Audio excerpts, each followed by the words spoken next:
Today, I want to continue the discussion on relationships. I want to piggyback off of last episode. I call it couples therapy. I'm not a therapist, I'm not a counselor. I'm actually someone that's vlogging my journey from when I started going to therapy. And I've been discussing what I've learned, sharing it with others. And through the course of this podcast, I've had numerous people comment and reach out and told me that what I have shared had helped them started their journey. And let me tell you something, that to me is the greatest gift of this podcast, is the fact that other people are being healed and helped. What I want to discuss about relationships is the awareness factor. And the last episode, I try to talk and uncover what it's like living with someone who's not self-aware. And basically, to break that down, I literally said we all have areas in our life that we're not self-aware. We're in. And usually in relationships, sometimes you may have one spouse that's more self-aware than the other. And if it's a big difference, it's, a bad dynamic.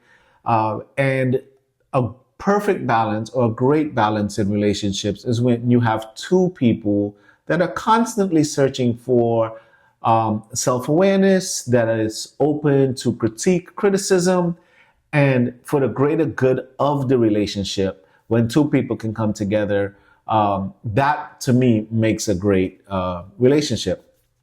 Here's the key to self-awareness, guys, especially with relationships, whether it's a married couple, best friends, mother-daughter, father-son, what have you, brother-sister. The key to self-awareness is the ability to be open to critique, especially with regards to the partner that you're with. So in the case of a married couple, if you're not open to critique, or if the relationship has gotten so bad that critique seems like an attack, or critique is not communicated in a way that's loving, then it's hard for someone to accept what's being critiqued. A lot of times I realize in relationships, communication being the biggest problem, as far as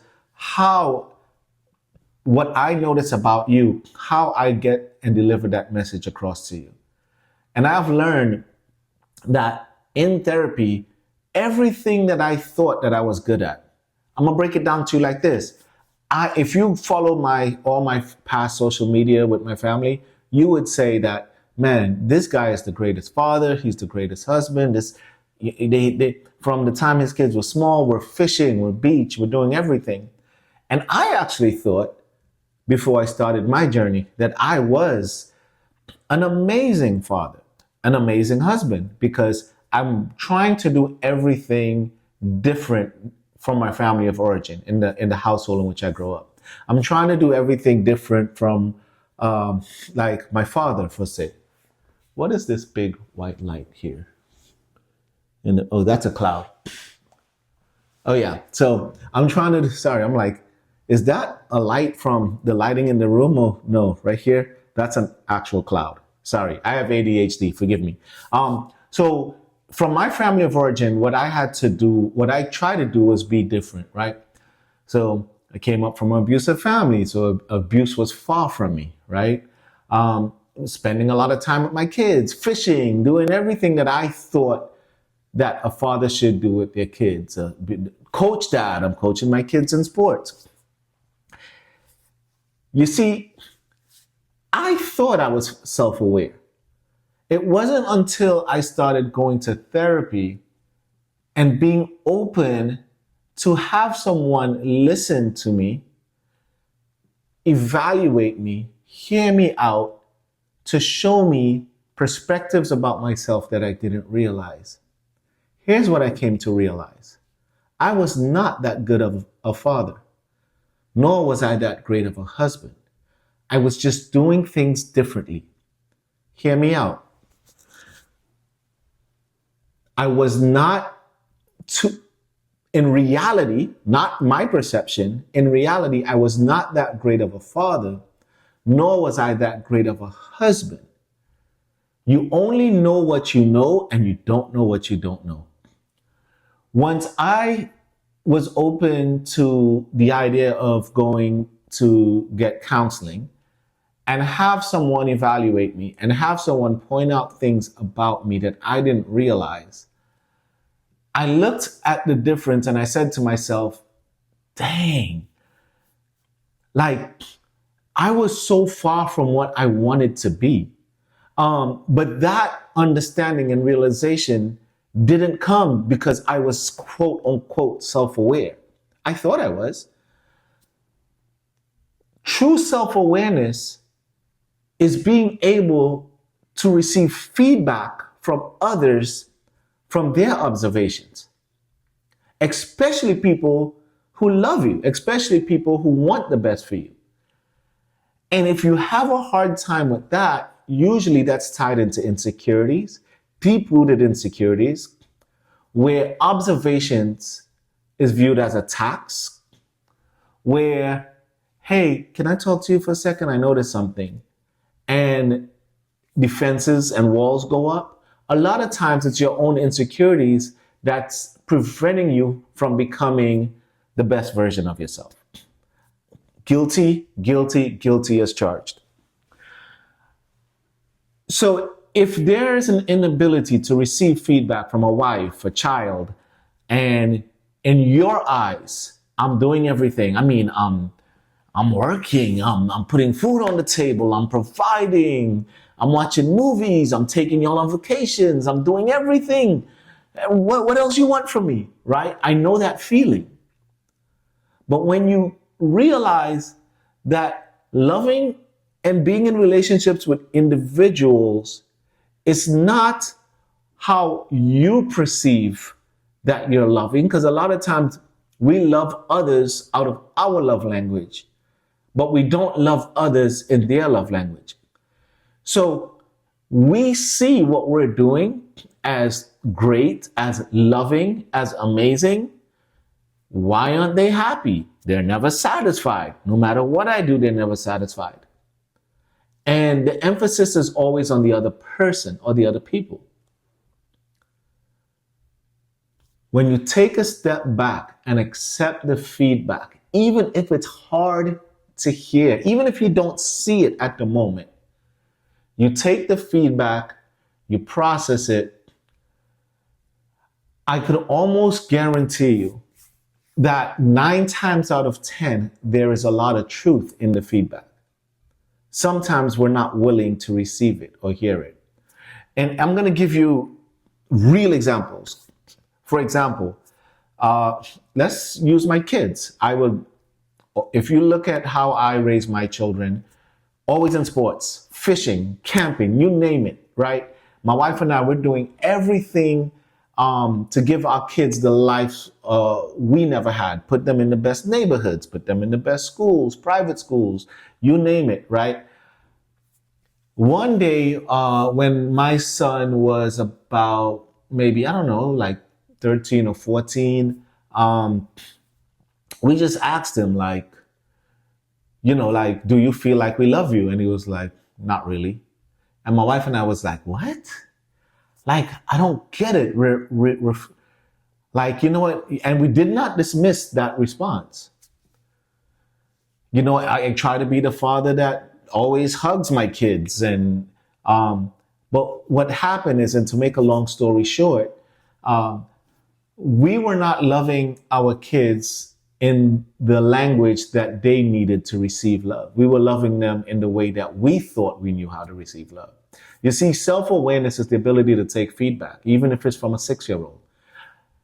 And the patterns that we have shown, the patterns that I've shown my kids, like, although I was not an abusive person, I was a sports dad, I was a coach, so I was firm, I was demanding, I was pushing for excellence.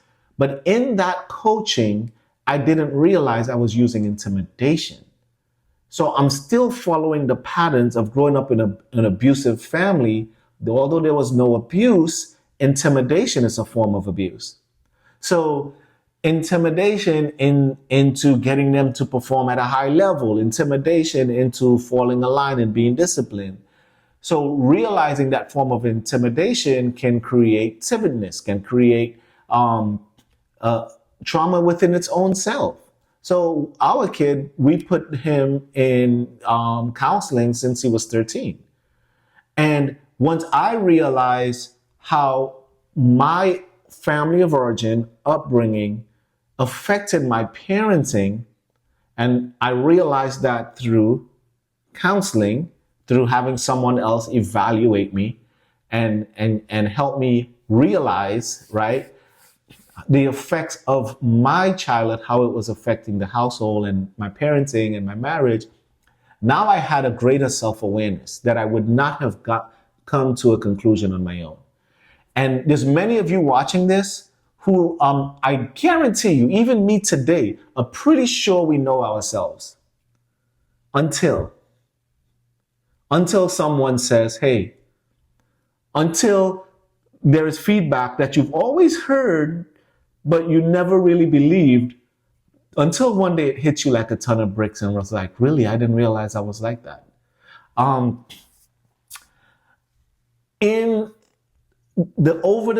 Since I started going to counseling, even during this break, as I've never stopped putting in the work from counseling, the change in the relationship between me and my kids is astronomical. Astronomical. The change in the relationship with my wife is undeniable. Like, my wife and I, we were talking about this the other day. We have gotten back to a level in our relationship that we were when we were dating. Can't get off the phone with each other. Like, my wife and I, we work from home. We live in the same house, of course. And when we were dating, we would be on the phone with each other constantly. If we're not instant messaging on the computer back then, there was IM. We always wanted to be with each other 24 hours a day. Got married, got comfortable, and the things that most people complain about in marriage, oh, lack of intimacy, this and that. We've been through all of that. And guess what I came to find out through having someone else evaluate me, through listening to feedback from my wife and being open to the feedback, even if it didn't seem right, was that any spark that left the marriage or any act of complacency that left the marriage wasn't really my wife's fault, it was mine. And I'll tell you why. Because my love language is physical touch. My wife's love language is quality time. Well, we're married. We live in the same house. We're together all the time. So I'm like, quality time, that's a given. Like, I'm always there. You see, my wife stopped getting the version of me that constantly wanted to have conversations with her. When she would always say, I'm going to Publix, want to come? And I'm like, why do I need to go? Like, Publix is right there. My wife has been for a long time craving that friendship, those conversations, those one-on-one times, those me constantly wanting to find out about what's going on in her life and give her that attention. We worked in the same house, live in the same house, but all those things were gone. And here I am selfishly expecting, where is the physical touch? Where is the intimacy? And I'm asking for those things, but I failed to give her what I was feeding her. You see, self-awareness that comes from feedback from others, to me, is one of the greatest acts, is one of the greatest part of self-awareness. Feedback. And then realizing, and I said to her, I said, honey, I apologize, because here I am expecting something from you, but I've stopped giving you what you needed from me. And even in that, like, she was like, yeah, it's true. Like, now we have date night once a week, but we're dating each other every day because we're finding moments throughout the day and it's not this fake just trying to force it. It's like, no, seriously, like, I want to know, like, how was your day? Or about the kids. Or my wife's a dance mom. So I'm asking her all these questions about dance and competitions, and we're talking about it, and we're just discussing it. And now putting in the effort, right? I realize how much I have missed doing that with her over the years. Starting to put in the effort, I can't wait. Like, I look forward to that more than even my love language sometimes. And it's crazy to even say that. But I realize through having myself get evaluated, through the feedback of others, that, yeah, I was the problem. And a lot of us, we're watching this, right? And we could look at our spouse, and like, I could have easily looked at my spouse and be like, she don't do this, she don't do that, da da da da. And even when she tries to tell me, but Paul, you don't do this, I kind of excuse myself, right? Well, I don't do this because I acted like this, because self-awareness. Another thing about self-awareness, right, is, and I'm going to wrap this up, I'm not going to carry this on too long, is the fact that you have to realize the climate that you have created, especially with your kids, the model that you have shown that your kids have grew up in. Don't turn around and get too upset at the environment you created that people have to adapt into. In other words, if I've created a climate within my house that, because I've not addressed my childhood stuff, when I get upset, I do this. When I get upset, I go from 0 to 100. Or when I get upset, I withdraw, I pull away, I don't talk to anybody, right? Whatever your response is to being upset or stressed, right? It's usually tied to some sort of childhood trauma, or the way, even if it's not trauma, it's the way you responded and your learned behavior in your family of origin. You carry that into your marriage. You carry that into parenting. So your response affects the family. So if your family have learned to survive in an environment in which you respond, I go from 0 to 100. Therefore, everyone in the house knows when mom gets triggered, when dad gets triggered, shut up, stay quiet, get out the way. So now they're learning to survive in an environment you're creating. Or when mom gets upset, mom withdraws, goes to her room, shuts the door, put on a movie.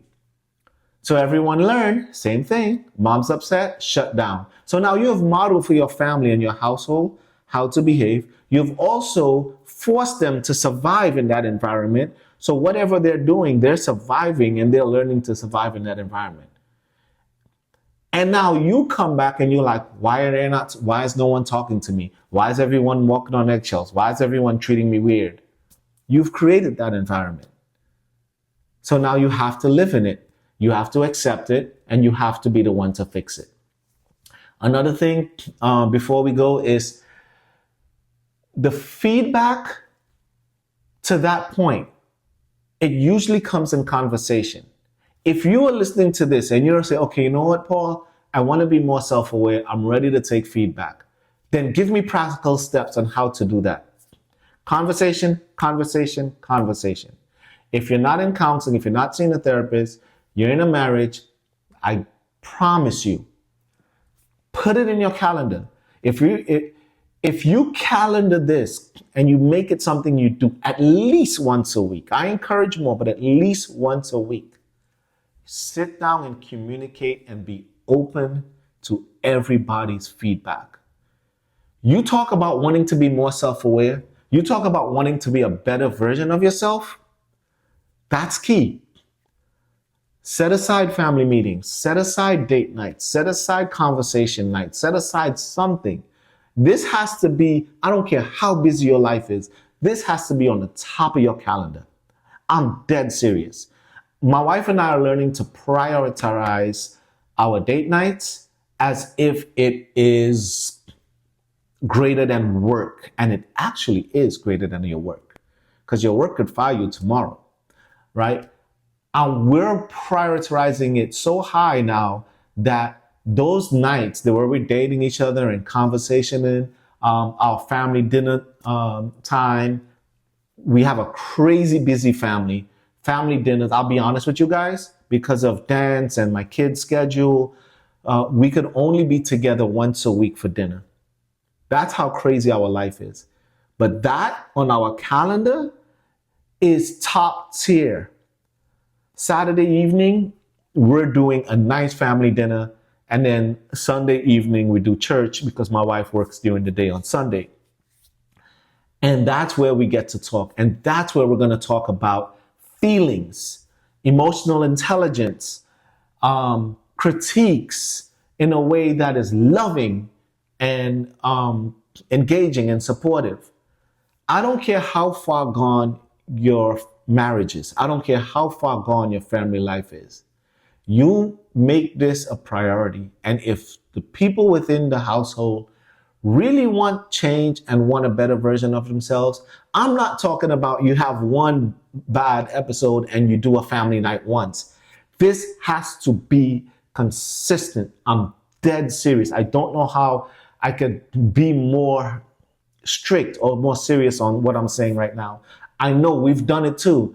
We've gotten far off, so we need to come back together. So we have a family dinner or a family meeting and it went good, and then we do it again one and it just falls off.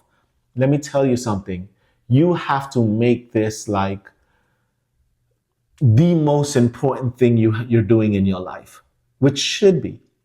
And those weekly or daily or twice a week or whatever works for your family, those sit downs and conversation where we say we want greater self-awareness of each other. How can you in a loving way communicate what you're seeing out of me or I'm seeing out of you? And we both could accept it without being in our feelings, without being hurt, without being judgmental. If it's done in a loving way, it's going to be great. If it's done out of malice, anger, if it's done out of any other motive outside of love and outside of wanting healing, it's not going to work. I'm sorry to say that.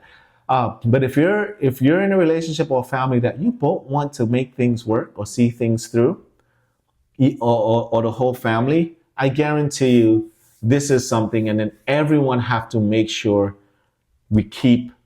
It's a habit. I'm not giving you a recipe for a one-time fix solution. I'm giving you a recipe for habits that can help change the trajectory of your relationships.